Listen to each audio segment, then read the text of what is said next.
Profe, buenas tardes. El tema correspondiente fue irradiación del aparato reproductor humano. Junto a mi compañera Caterina y mi compañero Héctor y mi persona Dayane. Vamos a empezar por definir qué es radiación ionizante. La radiación ionizante es una energía transportada por algún tipo de partículas o rayos emitidos por algún material radioactivo. En estas radiaciones podemos encontrar partículas alfa, partículas beta, rayos X o rayos gamma. Esta radiación como tal no la sentimos en caso de que hayamos sido expuestos, porque hay que manejar unos elementos especiales para darnos cuenta de esto. En caso de que la radiación haya sido muy alta, podemos sufrir de quemaduras en la piel, caída del cabello y posiblemente despertar un cáncer a largo plazo. En caso de que haya sido baja la exposición, no traemos consecuencias a nuestra salud. En realidad a esta radiación estamos casi siempre expuestos. Incluso a veces no nos damos cuenta porque pueden haber objetos o alimentos contaminados de y sin culpa pues podemos llegar a tener como un contacto con esta radiación. También se presta mucho, profe, para por decir así, en algún ambiente, si llega a soplar o a haber mucho aire, estas partículas también nos pueden contaminar de esta manera. ¿Cuáles son las causas y los efectos de irradiación del aparato reproductor humano? Ha estado a nuestro alrededor a lo largo de nuestra evolución. Por ello, nuestro cuerpo se ha adaptado para lidiar con los niveles bajos a los que estamos expuestos todos los días de la vida. Pero demasiada irradiación puede dañar los tejidos, al cambiar la estructura celular y dañar al ADN. Esto puede causar graves problemas en la salud, incluyendo como cáncer. Los posibles efectos en la salud de los riesgos para el sistema reproductivo incluye la fertilidad, pérdida del embarazo, defectos congénitos y trastornos del desarrollo en los niños. El tipo de efectos en la salud y qué tan serios pueden ser. Esto puede ser dependiente de muchos factores, tales como el tipo de sustancia que se maneja, la cantidad a la que ha estado expuesto en todo momento, cuán y cuánto seguido estuvo expuesto, cómo reaccionó la persona a la sustancia. Buenas tardes, continuando con la exposición, les voy a hablar de cuáles son las medidas de prevención para este tipo de radiaciones ionizantes. Las medidas de protección radiológica incluyen tanto las fuentes de radiaciones manipuladas deliberadamente como las fuentes naturales de radiación y tienen como objetivo que el nivel de exposición y el número de personas expuestas sea el mínimo posible. Entre las medidas más importantes encontradas tenemos limitación de tiempo de exposición, aumento de la distancia de la fuente radiactiva, apantallamiento y utilización de blindajes, protección de estructuras, instalaciones y zonas de trabajo, protección del personal y procedimientos del trabajo seguros, gestión de residuos, plan de emergencia. Y en el ámbito laboral, las medidas preventivas que se aplican para proteger a los trabajadores consisten en definición de los trabajadores profesionalmente expuestos, delimitación de zonas y señalización, puesta en práctica de controles dosimétricos, cual significa personales y ambientales, formación e información del personal, vigilancia sanitaria. En las radiaciones ionizantes deben considerarse unos principios básicos tales como el número de personas expuestas a radiaciones ionizantes debe ser el menor posible y que la actividad que implique dicha exposición debe estar plenamente justificada. Para profundizar un poco más de las medidas que se deben tomar, mencionaré lo siguiente: limitación de exposición.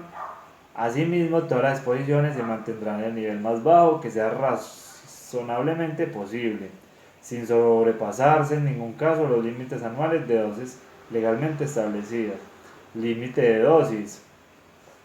Son valores que pueden recibir las personas expuestas y que nunca deben ser sobrepasadas aunque puedan ser rebajados de acuerdo con los estudios de optimización y justificaciones adecuadas.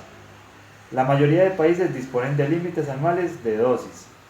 Los límites de dosis se aplican a la suma de las dosis recibidas por exposición externa durante el periodo considerado y de la dosis interna integrada durante el mismo periodo. Gestión de residuos. Las instalaciones radiactivas deberán estar proyectadas convenientemente para evitar o reducir el mínimo posible la evacuación de residuos radioactivos al medio ambiente. Delimitación de zonas.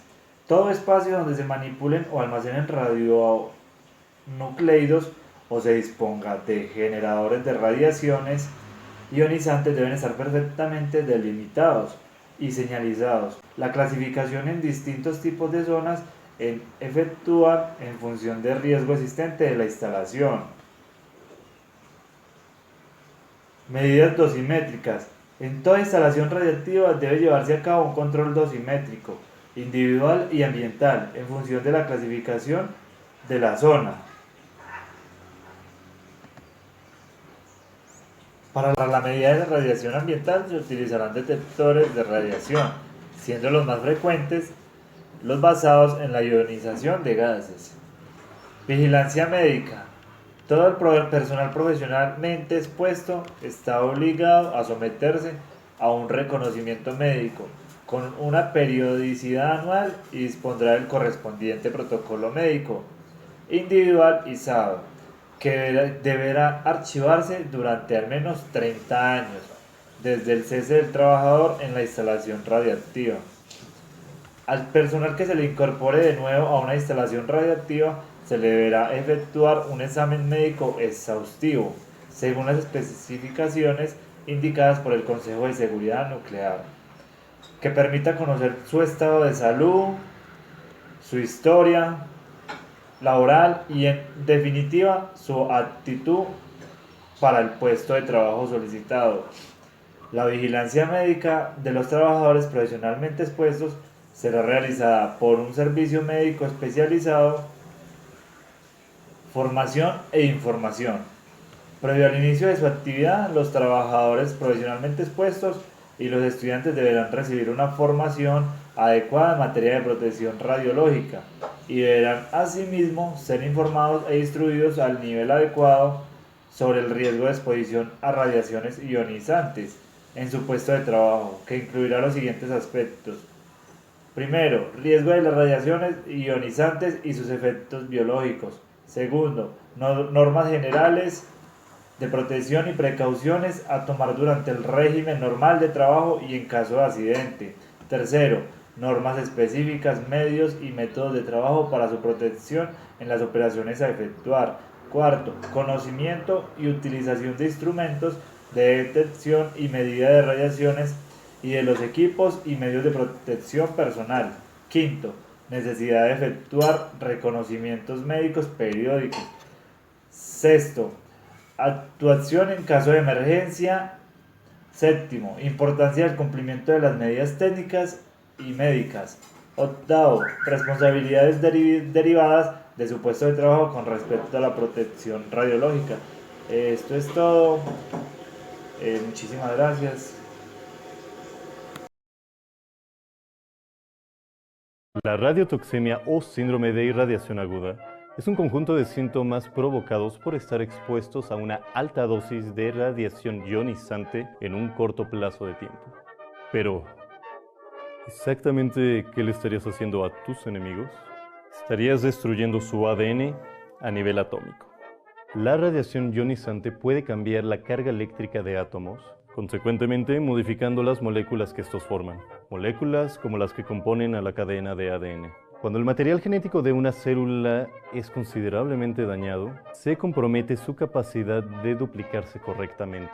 Si este daño es sistemático en todo el cuerpo, el síndrome de irradiación aguda tiene básicamente 3 fases. La primera, la fase prodrómica. Tus enemigos tendrán diarrea con sangre, dolor de cabeza, náuseas, vomitarán también con sangre, no tendrán apetito y podrían salirles manchas en la piel. La severidad, duración y rapidez con la que se manifiesten estos síntomas es proporcional a la cantidad de radiación absorbida. Estos malestares pueden aparecer a partir de un par de horas o incluso a partir de unos cuantos minutos después de la exposición. La segunda, la fase de latencia. En este periodo tus enemigos van a creer que fracasaste en tu campaña por destruirlos, pues es una fase asintomática. La latencia podría durar entre un par de días o incluso hasta un mes. De nuevo, todo depende de la cantidad de radiación que se haya absorbido. La tercera fase, la fase aguda. La médula ósea y algunas células de nuestro sistema digestivo son algunos de los tejidos más susceptibles a la radiación. Además de sufrir trastornos gastrointestinales al por mayor, si la médula ósea es destruida, se comprometerá la producción de células sanguíneas. Se sufrirá anemia por falta de glóbulos rojos, hemorragias por falta de plaquetas e infecciones por falta de glóbulos blancos. De hecho, tus enemigos morirán más por esas infecciones que por la radiotoxemia misma. Lo mínimo para poder experimentar alguno de estos síntomas son 0.4 grays. Un gray es una unidad que mide la cantidad de radiación absorbida. Ahora, si quieres asegurarte que tus enemigos abandonarán para siempre este valle de lágrimas, necesitas exponerlos a por lo menos 8 grays, es decir, la radiación emitida por 80 millones de bananas o 400.000 radiografías de tórax. Una bomba nuclear o exponerlos a una fulguración solar en el espacio también funcionaría.